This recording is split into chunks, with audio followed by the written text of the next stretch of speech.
સચિવાલય ક્લાર્કની પરીક્ષા ઉનાળુ વેકેશન પછી યોજાશે એવું હું નથી કહેતો, પણ આ પછી જે ન્યૂઝપેપર જોઈ રહ્યા છો એના દ્વારા એવું કહેવામાં આવે છે. તમને ખ્યાલ હોય મિત્રો, તો હમણાં 2 દિવસ પહેલાં એક લેટર જિલ્લા શિક્ષણ અધિકારીની કચેરી રાજકોટ દ્વારા લખવામાં આવેલો હતો અને એક સોશિયલ મીડિયામાં ઘણો વાયરલ પણ થયો હતો. આપણે પણ એના ઉપર વિડીયો બનાવેલો હતો અને એમાં એવું જણાવવામાં આવેલું હતું કે બિન સચિવાલય ક્લાર્કની એક્ઝામ અને 10 તારીખે જે જીપીએસસીની એક્ઝામ છે એ બંને એક્ઝામ હાલ પૂરતી મોકૂફ રાખવામાં આવી છે. ન ખ્યાલ હોય તો એ વિડીયો પણ તમે જોઈ લેજો. તો આમાં એવી રીતે કહેવામાં આવ્યું છે કે 2221 જગ્યા માટે 8.5 લાખ ઉમેદવારોએ ફોર્મ ભર્યા છે અને સચિવાલય ક્લાર્કની પરીક્ષા ઉનાળુ વેકેશન પછી યોજાશે.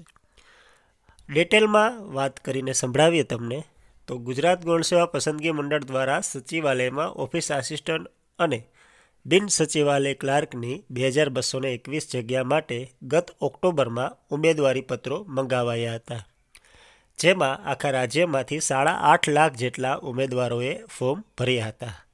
ગૌણ સેવા પસંદગી મંડળ દ્વારા ક્લાર્કની આ પરીક્ષા ફેબ્રુઆરી મહિનામાં યોજાવાની વિચારણા હતી, પરંતુ બોર્ડની પરીક્ષા, લોકસભાની ચૂંટણી તેમજ અન્ય નાની મોટી પરીક્ષાઓ આ સમયગાળા દરમિયાન યોજવાની હોવાથી આ પરીક્ષા હવે ઉનાળુ વેકેશન બાદ યોજાશે તેવું ગુજરાત ગૌણ સેવા પસંદગી મંડળના સૂત્રો દ્વારા જાણવા મળ્યું છે. પરીક્ષા સંદર્ભે એક જિલ્લાના શિક્ષણ અધિકારી કચેરીનો પરિપત્ર પણ સોશિયલ મીડિયામાં વાયરલ થયો છે, જેમાં દર્શાવ્યું છે કે 3 ફેબ્રુઆરીના રોજ બિન સચિવાલય ક્લાર્કની પરીક્ષા યોજાવાની હતી તે હવે રદ રાખવામાં આવી છે. આ બાબતે ગૌણ સેવા પસંદગીની મંડળના અધિકારીઓને પૂછતા તેમણે જણાવ્યું હતું કે પરીક્ષા અંગેની હજી કોઈ સુધી સત્તાવાર તારીખ જાહેર કરવામાં આવી નથી.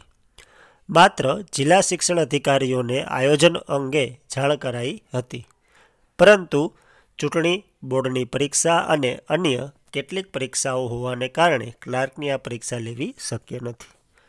તો આ મિત્રો જેટલા પણ બિન સચિવાલય ક્લાર્કની એક્ઝામની તૈયારી કરી રહ્યા છે એના માટે એક બેસ્ટ સારા ન્યૂઝ કહેવાય, કારણ કે તમને હજી 3 થી 4 મહિના જેટલો સમય આ પરીક્ષાની તૈયારી કરવા માટે મળશે. તો આ 3 થી 4 મહિના સુધીના સમયમાં મિત્રો તમે એકથી જો આજથી તમે વાંચવાનું ચાલુ કરો ને તો પણ ઘણા બધા સારા માર્ક્સે પાસ થાવ એવી આશા છે મિત્રો.